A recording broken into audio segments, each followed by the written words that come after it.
What is going on, beautiful people? Today, we're going to be talking about what happens and how do narcissists feel if you disappear on them, if you just ghost them. If you're new here, my name is Lee Hammock. I'm a diagnosed narcissist, and welcome to another episode of the Narcissist Code.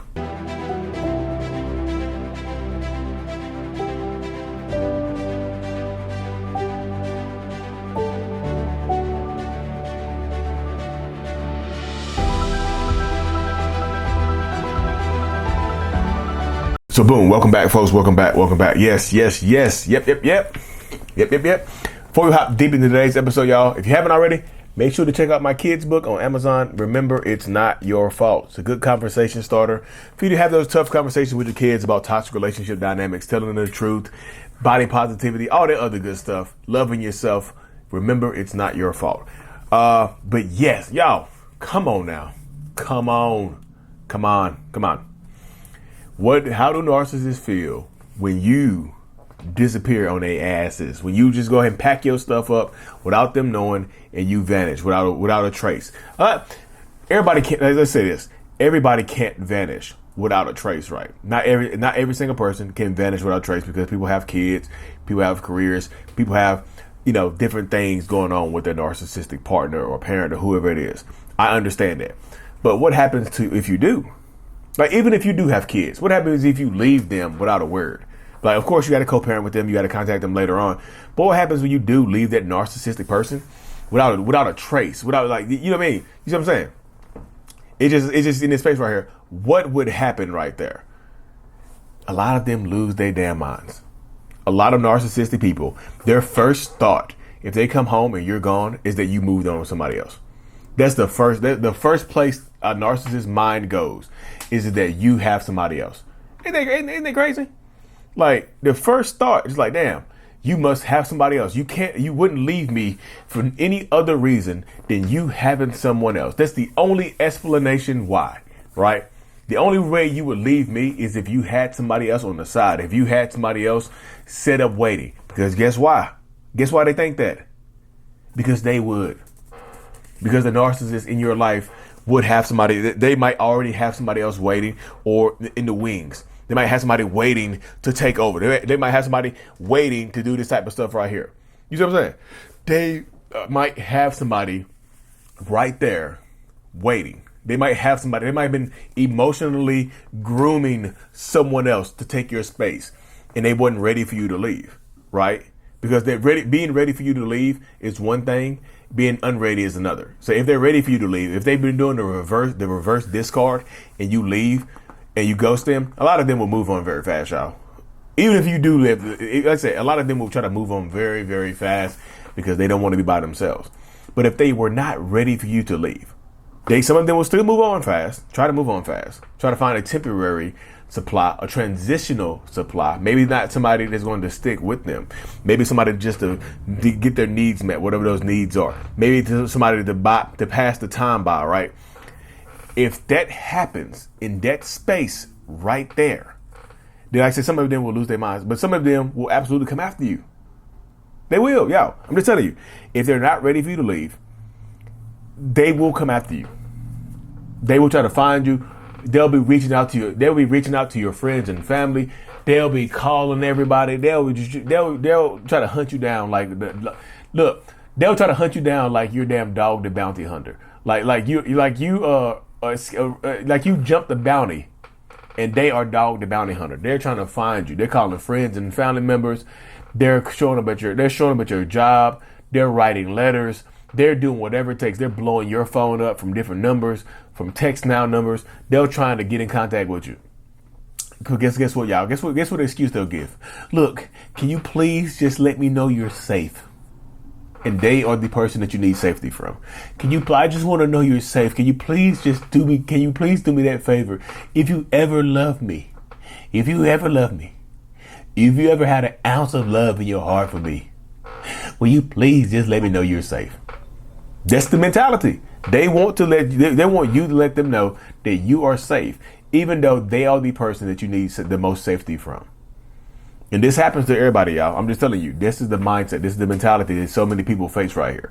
They're like, you leave me, I want to make sure that you're safe, even though I'm the person that you need safety. I'm the person that you need to be the safety from. Like, this is how they go. This is how they go about doing things. And I hate to do like videos like this, because some narcissists, right? And let me say this right here. If you disappear on them, if you ghost them, if you move out without letting them know, even if you have to contact them later, not every one of them will try to come after you. And it is, let me say this, y'all. It is not a sign of your worth or of your value if this person does or does not come after you.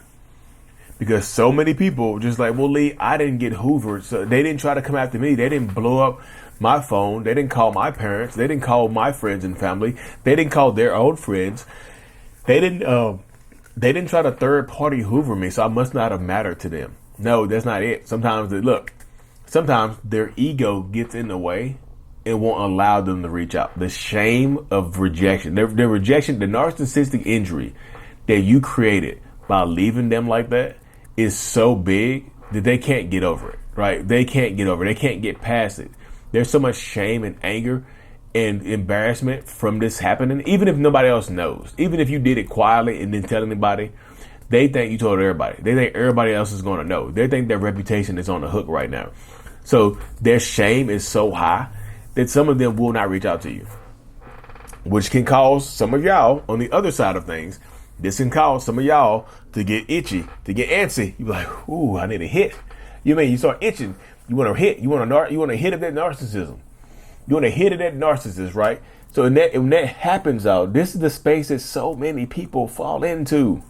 Like, it really does. Like, you'll reach out to them because they didn't reach out to you, because you ghosted them or you with no contact. You disappeared on them from their life. You blocked them on everything. You cut off access. You might reach out to them because they didn't hoover you. You might reach out to them, but maybe I was wrong, because it gets confusing. Maybe I was wrong. Maybe they're not a narcissist. Maybe I just overreacted and left. Maybe I left the love of my life behind. And some of y'all will reach out and some of you will reverse hoover yourself back in. And then you end up back into toxicity again. And guess what happens if you go back, if you disappear on them and you go back to them, they know that you have one foot out the door. So they're going to, some of them will try to love bomb you to keep you there, right? Some of them will try to love bomb you to keep you right there with them, while others will others will love bomb you while trying to find your replacement. Some of them will absolutely be love bombing you while they're trying to find your replacement. They will, because they think you left before. They know that you can leave again, so they think so they're playing a worst case scenario in their heads. Because you disappeared before, because you with no contact, because you had the ability to leave before, they're going to try to do something to keep you there, and they're going to be trying to find something to replace you with, someone to replace you with. Lee, what do you mean by trying to do something to keep us there? They're going to you're going to make some type of financial commitment with them, or there's going to be a baby on the way, or you'll get married if you haven't already. You renew your vows. You'll do something that makes you feel recommitted to this person. They will do something to you to try to make you feel like you're stuck with them now. You're stuck with me now. You can't leave me now. You can't, like, even if you want to, you can't leave me because we have a baby on the way. They want to make your life, even if you already have kids and you go back, they want to put another baby on there, put another baby out there for you. Just so it's tougher for you to leave now. Yeah, instead of just having one or two kids, now you got three, now you got four, now you got five. They'll try to baby trap you. The baby traps, do they work? Yep. Baby traps work all the time on people, y'all. Keep it hot and ready. That's what we do over here. Baby traps do work. That's why people do them. If it didn't work, people wouldn't do them, right? If baby traps didn't work, people wouldn't do them. So they'll try to trap you if you go back. But like I said, the narcissist's mind, if you disappear on them, if you ghost them, they are so embarrassed. They are so hurt. They are so shocked. They don't know what to do. So they can get very erratic and very impulsive. Some of them can become dangerous. I told you earlier that if they think you have someone else, they can become dangerous, very dangerous. They can talk to your friends and family with a calm tone. I just want to know where she's at. I just want to know where he is. Please, can you tell me where he is? Because they want to hurt you. Some of them are trying to find where you are because they want to hurt you, because you brought them so much shame and pain into their life. And yeah, it's well deserved, because if they were abusing you and you escaped, you survived it, they were going to try, like, you escaped. They're thinking that you're going to expose them. They're thinking that you moved on. All these thoughts are running through the narcissist's mind where they cannot put a finger on it, so they can become very erratic. Some of them can have a psychotic break where they try to hunt you down and hurt you. So be careful. If you have kids, be careful. Make a plan. If you're trying to leave them, if it's dangerous for you to leave, if you feel like you can't tell them that you're leaving because of safety issues and things like that, make a plan. Tell somebody close to you. Do whatever it takes for somebody close to you to help you out. Because this is important, y'all. I'm just telling you, this is an important thing. This is an important thing to do. It really, really is. So you have to empower yourself. You have to keep moving. You have to be as strong as you possibly can in these situations, because you have to protect your peace. You have to protect your children. You have to protect yourself. Because if you don't, who else will? The narcissist? Just because they're trying to make sure that you're safe doesn't mean that they want you to be safe from them. They want to be, like, say, the same person that's hurting you, think that they're going to play the hero in your life. You will have a protector if you come back home. I'm going to change for you, baby. They're going to think, look, the crazy about it is, if you disappear on them, not only will they think you ran off with somebody else, they think you're going to expose them. So a lot of times they'll start making promises to change their behaviors where you're not even there anymore.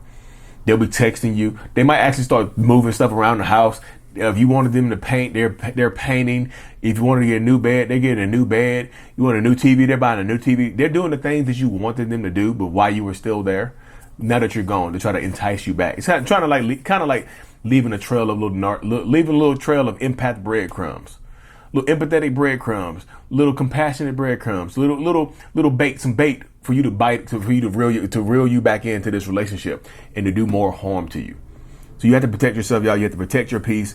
You have to protect everything that's going on about you. And like I said, if you made it this far, y'all, November the 2nd, Dallas, Texas, November the 3rd, Houston, Texas, workshops 2024. I don't know when you see this video, but 2024, November the 2nd, November the 3rd, we'll be in Dallas and Houston, Texas for our next in-person live surviving and healing from narcissistic abuse workshops. You can register for that at mentalhealness.net/events. mentalhealness.net/events. It's going to be a spectacular time in Texas, 11/2 and 11/3. Thank y'all so much. Like, subscribe. As always, y'all, Mental Healness is out. Peace. Thank you so much for making it to the end of my video. I am extremely grateful for you. Have no idea. If you haven't already, make sure you go ahead and subscribe to the channel. Helps reach more people. And click on the screen to watch another video or to browse through another playlist. There's also a link on the screen to check out my courses and my support groups to help you heal and understand what you've been through. Thank you so much again. I will see you in the next video. Peace.